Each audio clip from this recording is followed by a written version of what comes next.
மதுரை காமராஜர் பல்கலைக்கழக வளாகத்தில் நடைபெற்ற பாரம்பரிய விதை திருவிழாவில் இயற்கை ஆர்வலர்கள் திரளானோர் பங்கேற்றனர்.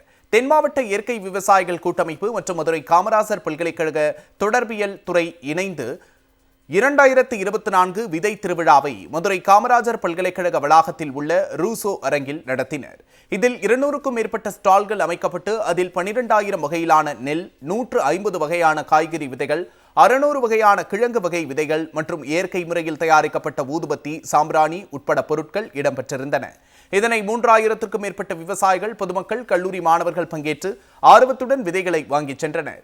இயற்கை விவசாயம் குறித்து விளக்கங்களும் ஆலோசனைகளும் இந்த அரங்கில் பல்வேறு இயற்கை விவசாய ஆலோசகர்களால் வழங்கப்பட்டது.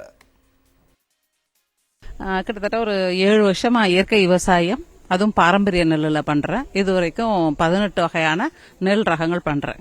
நான் இப்போ இங்க வந்திருக்கிறது 5வது தென் மாவட்ட விவசாய விதை விற்பனை குழுல இணைஞ்சிருக்கேன். இன்னைக்கு நம்மளோட தென் மாவட்டங்களுக்கே கரெக்டான நேரத்துக்கு வரக்கூடிய விதைகளை கொண்டு வந்திருக்கிறாங்க.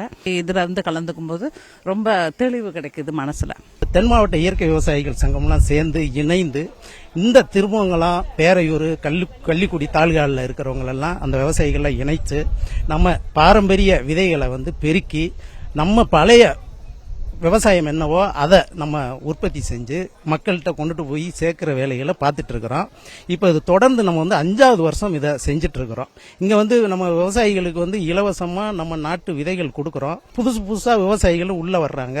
அவங்களுக்கு நம்ம தொடர்ந்து அந்த விதைகளை கொடுத்துட்டு இருக்கிறோம். இது ஒவ்வொரு வருடமும் நடக்கக்கூடிய ஒரு பிரம்மாண்டமான ஒரு விழாவா நான் பார்க்குறோம். இது 5வது விழா.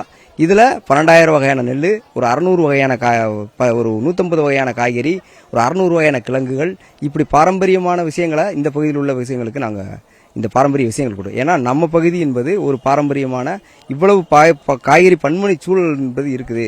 இந்த மண் வளத்தை பாதுகாக்கணும், அது இயற்கை விவசாயத்தினால தான் பாதுகாக்க முடியுன்ற அடிப்படையில் இந்த விதை திருவிழாவை நாங்கள் முன்னெடுத்து போகிறோம்.